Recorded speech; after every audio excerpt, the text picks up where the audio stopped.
Hi, ನಾನಿವತ್ತು ಒಂದು 10 ನಿಮಿಷದಲ್ಲಿ ಚಕ್ಲಿ ಯಾವ ಥರ ಕ್ರಿಸ್ಪಿಯಾಗಿ ಮಾಡೋದು ಅಂತ ತೋರಿಸ್ತಾ ಇದ್ದೀನಿ. ತುಂಬ ದಿನ ಆದಮೇಲೆ ನಾನು ವೀಡಿಯೋಸನ್ನು ಹಾಕ್ತಾ ಇದ್ದೀನಿ. ಬನ್ನಿ ಯಾವ ಥರ ನಾನು ಚಕ್ಲಿ ಮಾಡಿದೆ ಅಂತ ತೋರಿಸ್ತೀನಿ. ಫಸ್ಟ್ ಟೈಮ್ ಮಾಡಿದ್ದು ಬಟ್ ಪರ್ಫೆಕ್ಟಾಗಿ ಬಂದಿದೆ. ನೀವು ಕೂಡ ಮನೇಲಿ ಟ್ರೈ ಮಾಡಿ. ನಾನಿಲ್ಲಿ 1 ಕಪ್ ಆಗುವಷ್ಟು ಅಕ್ಕಿ ಹಿಟ್ಟನ್ನು ತೊಗೊಂಡಿದ್ದೀನಿ. ನೀವು ಮನೇಲೇ ಅಕ್ಕಿ ಹಿಟ್ಟು ಮಾಡಿ ಹಾಕ್ಕೋಬೋದು, ಇಲ್ಲಾಂದರೆ ಅಂಗಡಿ ಅಕ್ಕಿ ಹಿಟ್ಟಾದರೂ ಹಾಕ್ಕೊಳ್ಬೋದು. ಸೊ 1 ಕಪ್ ಅಕ್ಕಿ ಹಿಟ್ಟಿಗೆ ನಾನಿಲ್ಲಿ ಅರ್ಧ ಕಪ್ ಆಗುವಷ್ಟು ಕಡಲೆ ಹಿಟ್ಟನ್ನು ಹಾಕ್ಕೊಳ್ತಾ ಇದ್ದೀನಿ. ಹಾಗೆ ಒಂದು 4 ಸ್ಪೂನ್ ಆಗುವಷ್ಟು ನಾನಿಲ್ಲಿ ತುಪ್ಪನ ಬಿಸಿ ಮಾಡಿ ಹಾಕ್ಕೊಳ್ತಾ ಇದ್ದೀನಿ. ತುಪ್ಪ ಇಲ್ಲಾಂದರೆ ಎಣ್ಣೆ ಕೂಡ ಬಿಸಿ ಮಾಡಿ ಹಾಕ್ಕೊಳ್ಬೋದು.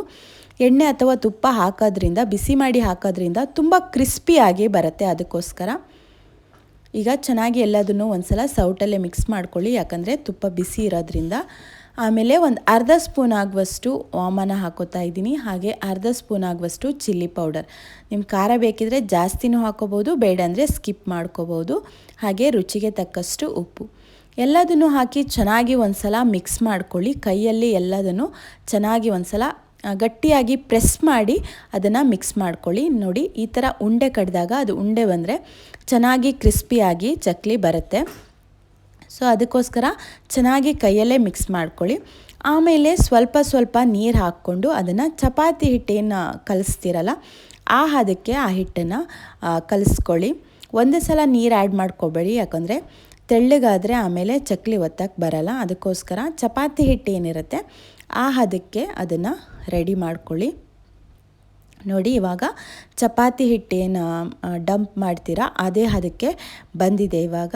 ಸೊ ಅದನ್ನು ನಾನಿಲ್ಲಿ ಒಂದು ಕೋನ್ ಶೇಪ್ ಮಾಡಿ ಇಟ್ಕೊಳ್ತಾ ಇದ್ದೀನಿ, ಯಾಕಂದರೆ ಚಕ್ಲಿ ಮಿಷಿನ್ಗೆ ಹಾಕ್ಕೊಳ್ಳೋದಕ್ಕೆ ಈಸಿ ಆಗುತ್ತೆ. ಅದಕ್ಕೋಸ್ಕರ ಸೊ ಚಕ್ಲಿ ಅಂದರೆ ಎಲ್ಲರೂ ಇಷ್ಟಪಡ್ತಾರೆ, ಮಕ್ಕಳು ಇಷ್ಟಪಡ್ತಾರೆ, ಈವನ್ ದೊಡ್ಡವರು ಕೂಡ ತುಂಬ ಇಷ್ಟಪಟ್ಟು ತಿನ್ನುವಂಥ ಒಂದು ಸ್ನ್ಯಾಕ್ಸು. ಸೊ ನೀವು ಕೂಡ ಒಂದು ಸಲ ಮನೇಲಿ ಟ್ರೈ ಮಾಡಿ, ತುಂಬಾ ಚೆನ್ನಾಗಿರುತ್ತೆ. ನೋಡಿ, ಆಮೇಲೆ ಈ ಥರ ಚಕ್ಲಿ ಬಿಡೋ ಮೆಷಿನ್ ಏನಿದೆ ಅದಕ್ಕೆ ಸ್ವಲ್ಪ ಆಯಿಲನ್ನು ಅಪ್ಲೈ ಮಾಡ್ಕೊಳ್ತಾ ಇದ್ದೀನಿ, ಯಾಕಂದರೆ ಹಿಟ್ಟು ಅದಕ್ಕೆ ಅಂಟ್ಕೊಳ್ಳಲ್ಲ, ಈಸಿಯಾಗಿ ಬಿಟ್ಕೊಳ್ಳುತ್ತೆ. ಅದಕ್ಕೋಸ್ಕರ ಚೆನ್ನಾಗಿ ಆಯಿಲ್ ಅಪ್ಲೈ ಆದಮೇಲೆ ಅದಕ್ಕೆ ಏನು ಹಿಟ್ಟನ್ನು ರೆಡಿ ಮಾಡಿ ಇಟ್ಕೊಂಡಿದ್ದೀರಾ ಅದನ್ನು ಅದರೊಳಗಡೆ ಹಾಕ್ಕೊಳ್ಳಿ. ಅದಕ್ಕೆ ಎಷ್ಟು ಹಿಡಿಯುತ್ತೋ ಅಷ್ಟು ಹಾಕ್ಕೊಳ್ಳಿ. ನೋಡಿ, ಇವಾಗ ರೆಡಿ ಆಗಿದೆ. ಎಣ್ಣೆನ ಇನ್ನೊಂದು ಸೈಡಲ್ಲಿ ಕಾಯೋದಕ್ಕೆ ಇಟ್ಬಿಡಿ. ನಾನಿಲ್ಲಿ ಒಂದು ಪ್ಲೇಟ್ ಮೇಲೆ ಸ್ವಲ್ಪ ಅದಕ್ಕೆ ಎಣ್ಣೆ ಸವರ್ಕೊಂಡು ಚಕ್ಲಿ ಶೇಪಿಗೆ ಹಾಕ್ಕೊಳ್ತಾ ಇದ್ದೀನಿ. ಪ್ಲೇಟ್ ಅಥವಾ ನೀವು ಕವರ್ ಇದ್ದರೆ ಅದರ ಮೇಲೆ ಹಾಕ್ಕೊಳ್ಬೋದು, ಇಲ್ಲಾಂದರೆ ಡೈರೆಕ್ಟಾಗಿ ಸೌಟ್ ಏನಿರುತ್ತೆ ಅದ್ರ ಮೇಲೆ ಕೂಡ ಅದನ್ನ ಬಿಟ್ಕೊಳ್ಬೋದು. ಸೊ ಈ ಥರ ಒಂದು 5-6 ಚಕ್ಲಿ ಬಿಟ್ಟಾದಮೇಲೆ ಅದನ್ನು ಎಣ್ಣೆಗೆ ಬಿಡೋದಕ್ಕೆ ಈಸಿ ಆಗುತ್ತೆ. ಸೊ ಅದಕ್ಕೋಸ್ಕರ ನೋಡಿ, ಸೊ ಎಂಡ್ ಸ್ವಲ್ಪ ಅದನ್ನು ಪ್ರೆಸ್ ಮಾಡ್ಕೊಳ್ಳಿ, ಯಾಕಂದರೆ ಎಣ್ಣೆಗೆ ಬಿಟ್ಟಾಗ ಅದನ್ನು ಬಿಟ್ಕೊಳ್ಳೋ ಚಾನ್ಸಸ್ ಇರುತ್ತೆ. ಅದಕ್ಕೋಸ್ಕರ ಎಂಡನ್ನು ಸ್ವಲ್ಪ ಅಲ್ಲೇ ಪ್ರೆಸ್ ಮಾಡ್ಕೊಳ್ಳಿ.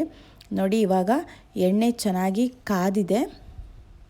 ಸೊ ಎಣ್ಣೆ ಚೆನ್ನಾಗಿ ಕಾದ್ಮೇಲೆ ಮೀಡಿಯಮ್ ಉರಿನಲ್ಲೇ ಫ್ರೈ ಮಾಡ್ಕೊಳ್ಬೇಕು.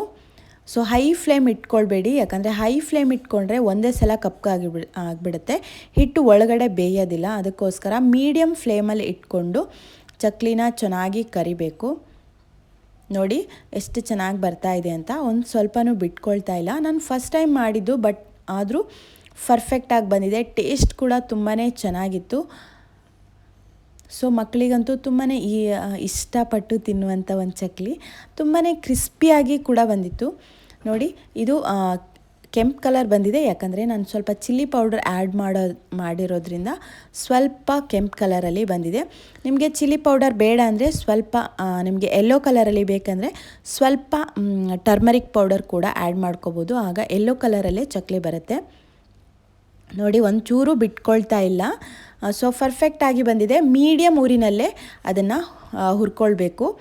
ಅದು ಯಾವಾಗ ಬೆಂದಿದೆ ಅಂತ ಗೊತ್ತಾಗುತ್ತಂದರೆ ಆಲ್ಮೋಸ್ಟ್ ಬಬಲ್ಸ್ ಎಲ್ಲ ಕಡಿಮೆ ಆದಮೇಲೆ ನೀವು ಆಯಿಲಿಂದ ತೆಗೀರಿ, ಆವಾಗ ಪರ್ಫೆಕ್ಟಾಗಿ ಬೆಂದಿರುತ್ತೆ. ನನ್ನ ಎಲ್ಲ ಚಕ್ಲಿ ಹುರಿದಾದ್ಮೇಲೆ ಲಾಸ್ಟಲ್ಲಿ ಸ್ವಲ್ಪ ಕರಿಬೇವನ್ನು ಕೂಡ ಫ್ರೈ ಮಾಡಿ ಅದಕ್ಕೆ ಆ್ಯಡ್ ಮಾಡ್ಕೊಳ್ತಾ ಇದ್ದೀನಿ. ನೋಡಿ, ಆಯಿಲ್ ಸ್ವಲ್ಪ ಕೂಡ ಕುಡ್ದಿಲ್ಲ, ಎಷ್ಟು ಇಟ್ಟಿದ್ದೀನೋ ಅಷ್ಟೇ ಇದೆ. ನೋಡಿ, ಪರ್ಫೆಕ್ಟಾಗಿ ಒಂದು 10 ನಿಮಿಷದಲ್ಲೇ, 5ರಿಂದ 10 ನಿಮಿಷದಲ್ಲೇ ಚಕ್ಲಿ ರೆಡಿ ಆಗುತ್ತೆ. ನೀವು ಮನೇಲಿ ಒಂದು ಸಲ ಟ್ರೈ ಮಾಡಿ. ಇಷ್ಟ ಆದರೆ ಚಾನಲ್ನ ಸಬ್ಸ್ಕ್ರೈಬ್ ಮಾಡ್ಕೊಳ್ಳಿ.